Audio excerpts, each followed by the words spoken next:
دیکھیے ہم نے بھی یہ رپورٹس دیکھی ہیں. انفیکٹ کافی سارے خاص کر کے جو اپوزیشن کے لیڈرز ہیں انہوں نے سوشل میڈیا پہ ان چیزوں کو شیئر کیا ہے کہ آئی فون یا جو پیرنٹ کمپنی ایپل ان کی طرف سے ان کو انفارم کیا گیا ہے کہ their phones have been attacked.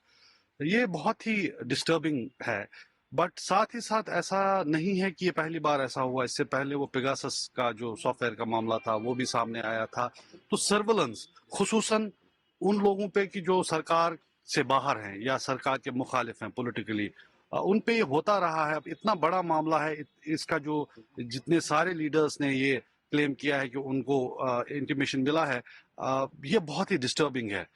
ساتھ ہی میں یہ بھی کہنا چاہوں گا کہ یہ جو ڈیولپمنٹ ہے, آپ امیجن کیجئے کہ کوئی اور سرکار ہوتی اور یہ ہو گیا ہوتا تو اب تک تو اس سرکار کو گرا دیا گیا ہوتا. لیکن پرابلم یہ ہے کہ جو ہمارے ہاں انسٹیٹیوشنز ہیں جو کہ چیکس اینڈ بیلنسز رکھتے ہیں وہ کہیں نہ کہیں ان افیکٹو ہیں, وہ اپنا شاید کام پوری طرح سے نہیں کر پا رہے ہیں. اسی لیے ایک امپیونٹی ملی ہوئی ہے اس سرکار کو. ورنہ یہ جو کچھ ہے یہ ڈسٹربنگ تو ہے ہی, ساتھ ہی کسی بھی کانسٹیٹیوشنل ڈیموکریسی میں ان ایکسیپٹیبل ہے اور بہت ڈینجرس ہے. سر دیکھا جائے ایک طرح سے یوٹی پروگرام یہاں پہ بنایا جاتا ہے, دوسری طرف چننگ ہوتی ہے, تو کیسا آپ دیکھتے ہیں؟ دیکھیے پچھلے چند ایک دنوں میں ایکسپرٹ ہو گیا ہے وائلنس میں, جس میں ٹارگیٹڈ کلنگز ہو رہی ہیں.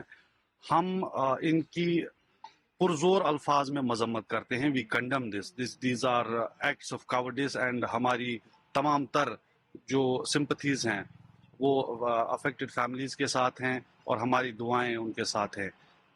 ساتھ ہی آپ کو یہ بھی دیکھنا پڑے گا کہ جس طرح کا نیریٹو یہ اسٹیبلشمنٹ کریٹ کرنا چاہتی ہے یا کر رہی ہے, اس پہ کوشش کر رہی ہے, اس پہ کہیں نہ کہیں سوالیہ نشان اٹھ رہا ہے. آپ کو پتا ہوگا کہ جو آؤٹ گوئنگ ڈی جی ہیں انہوں نے صرف 2 دن پہلے کہا تھا کہ جی اب یہاں پہ کولیٹرل ڈیمیج بالکل نہیں ہوتا.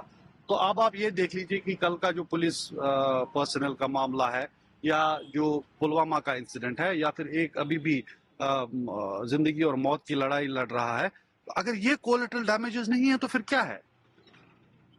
جیسا کہ میں نے کہا, ہم شدید ترین الفاظ میں ان کی مذمت کرتے ہیں ان انسیڈنٹس کی, اس وائلنس کی, لیکن کہیں نہ کہیں جو سرکار ہے ان کو بھی ہوش کے ناخن لینے چاہیے.